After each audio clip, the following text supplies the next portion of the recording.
The movie opens with a female reporter and a cameraman investigating a crime scene. But then, all of a sudden, Grade up on your...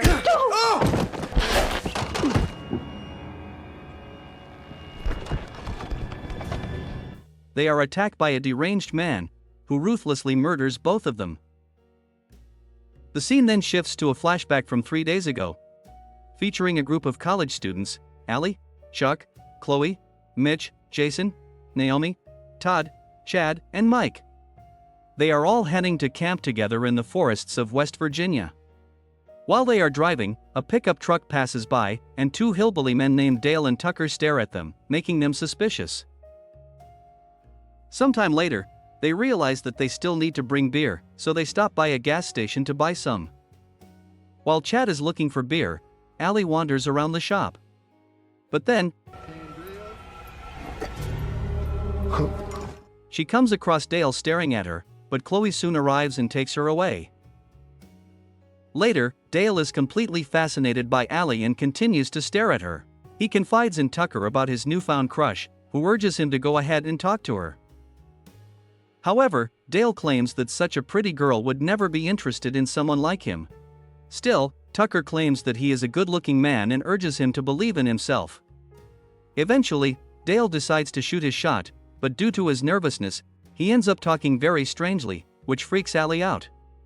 Chad then asks him to stay away from his friend, and the students get in their car and drive off. This upsets Dale very much, and he curses himself for being so awkward and a loser. Afterward, he and Tucker also drive off, and on the way, they are stopped by a police officer who asks for the driver's license. Tucker shows him his license and says that they are heading to their vacation home by the lake. Hearing this, the officer advises him not to go, claiming that there's only pain and suffering up there. However, the duo ignores his warning and heads toward the destination. The two arrive at their cabin, which is very old and rusty, but they are excited to have their own place and call it a mansion. As they look around, they notice that a part of the wall is covered with newspaper clippings about the killing spree that happened at this place years ago.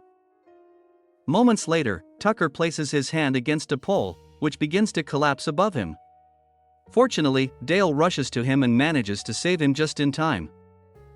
Meanwhile, in another part of the forest, the college group is also having a campfire and enjoying themselves. During their conversation, Chad shares a story about an incident that occurred in this place 20 years ago. He claims that back then, a few college students had come here for camping when suddenly, a hillbilly showed up and started attacking them. He ended up murdering everyone except a girl, who somehow managed to run away and survive. Hearing this, the group is horrified. However, their mood suddenly shifts when Chuck suggests they go swimming in a nearby lake. That evening, while Allie is alone, Chad approaches her and tries to make advances. He claims that they are better than the rest of the group and suggests they should be together. He then attempts to kiss her, but she refuses and leaves. In the next scene, we see Tucker and Dale in a small boat on the lake, fishing together. They then overhear the teenage group enjoying themselves at the same lake. Moments later, their eyes fall on Allie, who is on a big rock. Seeing her look like a lake angel, Tucker gets excited, but Dale feels nervous. He then yells at Tucker to stop watching, which is also heard by Allie, causing her to slip and accidentally fall off the rock. Soon after, the duo notices that Allie still hasn't emerged from the water and gets worried. Dale jumps into the water, he finds her unconscious, and the duo places her in the boat. Her friends notice this but instead think that the hillbillies are trying to kidnap Allie. Tucker shouts that they got their friend, but the group gets scared and runs away. They immediately approach Chad and tell him that Allie has been abducted. Chad then picks up an axe and rushes to the lake, but by the time he arrives, the duo is already left with his friend. The following morning, Allie opens her eyes and finds herself in the cabin. Believing she's been abducted, she screams in terror when Dale approaches her with pancakes. However, Dale thinks she doesn't like pancakes and goes to prepare another breakfast for her. Meanwhile, in the forest, Allie's friends are paranoid and still looking for her. Chuck suggests contacting the police, but Chad claims that cops are of no use. Despite this, Chuck takes the car keys and leaves to find the police. A while later, the group stumbles upon the cabin and becomes convinced that Allie is being kidnapped there. Inside the cabin, Dale brings another breakfast for Allie, and she asks what she's doing there. Dale truthfully explains how she got knocked out and that he and Tucker brought her to the cabin. He also introduces his dog and claims he is very sweet. Dale mentions that he tried to call her friends, but they ran away in fear. Hearing this, Allie finally realizes that Dale is harmless and not trying to hurt her. Outside, the group sends Mitch to check on Allie, and he carefully approaches the cabin. Meanwhile, Tucker is using a chainsaw to cut wood, during which he accidentally hits a bee nest.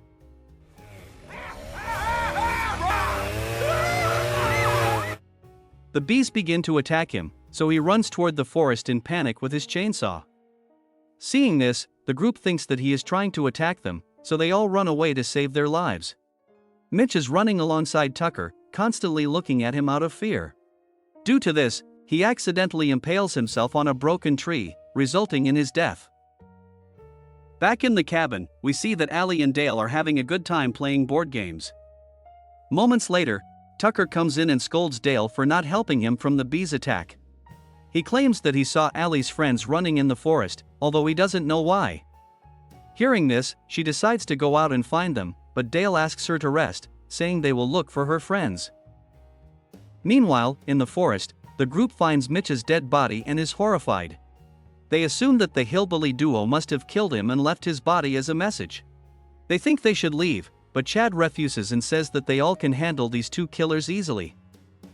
Suddenly, they hear someone approaching, so they rush to hide behind the bush. Dale and Tucker then arrive and start yelling for the group. When they receive no response, they carve a message on the wood for the group and leave.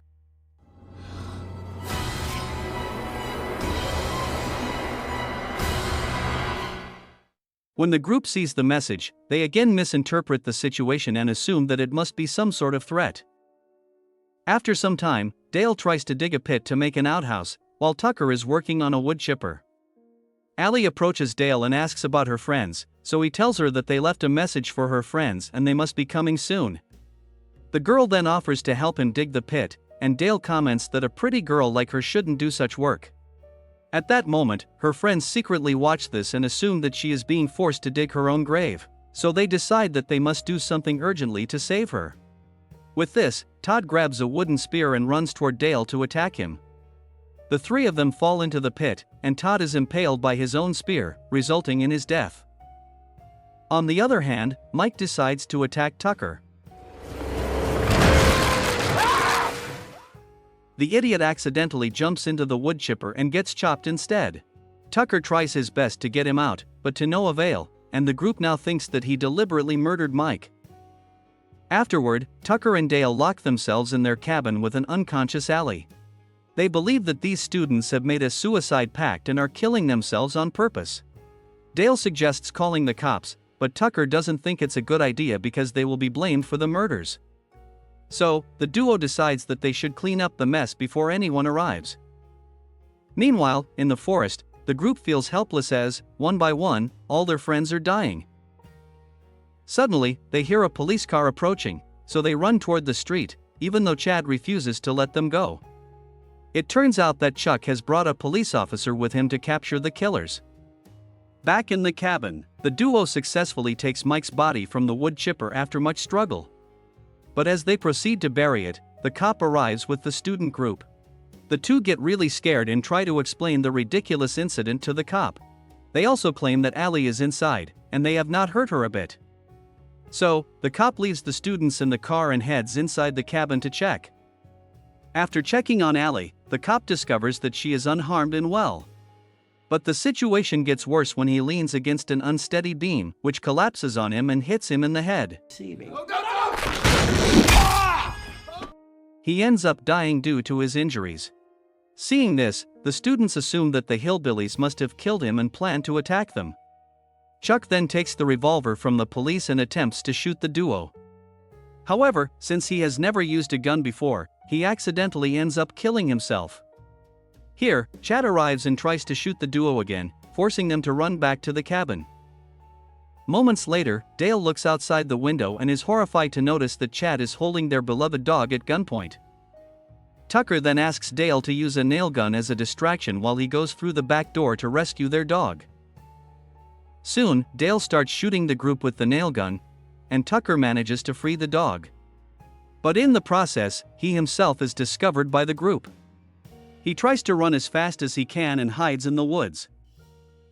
Unfortunately, Chad eventually catches up to him and knocks him out. When Tucker wakes up, he finds himself hanging upside down on a tree.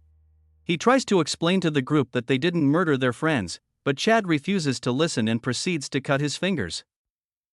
Back in the cabin, Allie regains consciousness, and an upset Dale tells her that her friends have taken Tucker. With tears in his eyes, he also explains how they tried to kill his dog. Allie realizes that her friends must have misunderstood the situation and promises to resolve it.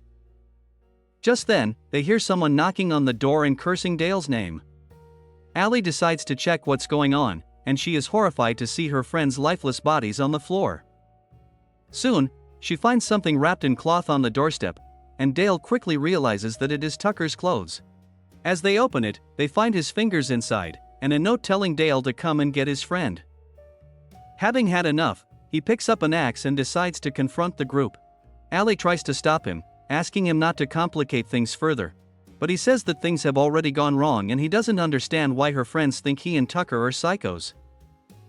Following this, Dale goes into the forest, where he eventually finds his friend hanging upside down by a tree. Tucker tries to warn him not to come any further.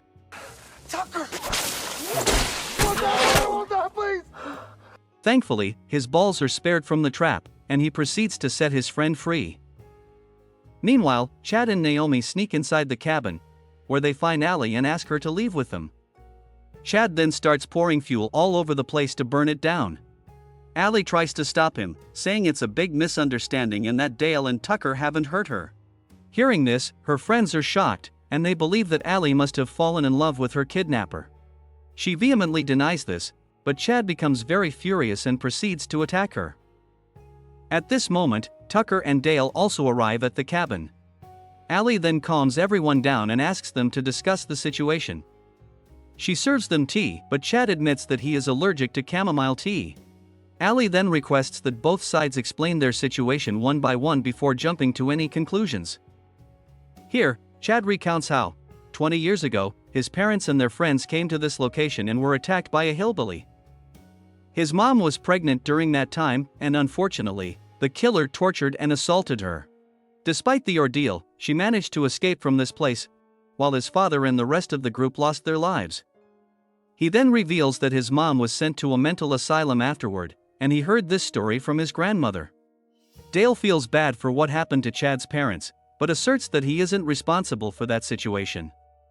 Meanwhile, Jason and Chloe arrive outside the cabin and see their friends drinking tea with Dale instead. Thinking their friends are in danger, the two decide to take action. Jason then shows up with a grass cutter and tries to attack Tucker.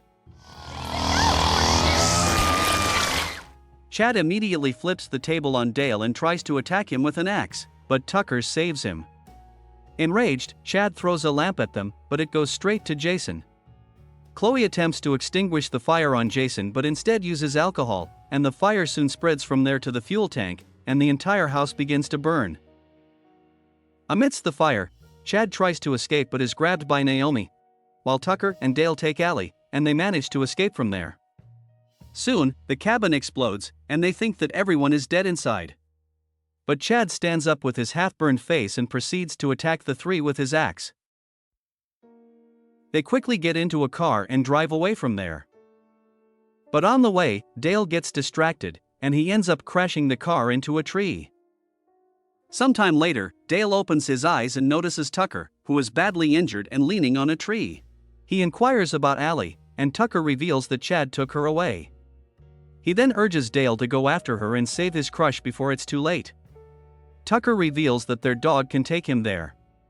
Soon, morning arrives, and with the dog's help, Dale reaches an old lumber mill. Inside, we find Chad, who has tied Allie to a piece of wood. He scolds her for siding with the kidnappers and claims he will forgive her if she apologizes. Not long after, Dale prepares himself with some tools, and then he shows up inside the mill, causing Chad to run away. Dale then attempts to free Allie, but suddenly, Chad's voice comes out from a speaker, stating that she shouldn't have betrayed him. With this, he activates a switch that starts the machine, which begins to cut the wood beneath Allie. Dale panics and tries to cut the rope, but Chad arrives and kicks him away. The two men then fight for a while, and at one point, Dale throws an axe toward Allie, which eventually cuts her rope and frees her. He then takes the chainsaw and starts attacking Chad with it. After pushing him away, he and Allie go upstairs and block the door to the basement. And then to their surprise, they find a newspaper clipping there and see a man in the picture who looks a lot like Chad. They assume that he is Chad's father, and he was the hillbilly responsible for the massacre 20 years ago, which contradicts Chad's story. It means that Chad is also half hillbilly, which explains his violent nature. Just then, Chad enters the room and tries to attack them again. Dale shows him the newspaper, revealing that his dad was the hillbilly responsible for the killings. Despite this, Chad refuses to believe it. Meanwhile, Dale finds a box of chamomile tea and recalls that Chad is allergic to it. So he throws the tea leaves into his face, causing an asthma attack. As a result, Chad falls out the window and seemingly dies. In the next scene, news crews arrive at the cabin and state that the deaths seem to be the result of a suicide pact. It turns out that their leader, revealed to be Chad, whose body has yet to be found. We notice that the reporter and cameraman are the same two from the film's opening scene. At the hospital, Dale arrives to see Tucker and gives him a beer. Tucker excitedly tells him that the doctor managed to sew back his fingers. He then asks about his progress with Allie, and Dale reveals that he still hasn't asked her out, but they are going bowling tonight. That evening, in the bowling alley, Dale gives Allie a helmet as a gift since she always gets knocked unconscious by hitting her head. He tries to confess his feelings but gets too nervous, and seeing his anxiety, Allie suddenly kisses him and tells him that she feels the same way towards him. Thus, we reach the end of this film. Thanks for watching. You can like this video to support us. Don't forget to subscribe for more content. See you in the next video. Goodbye.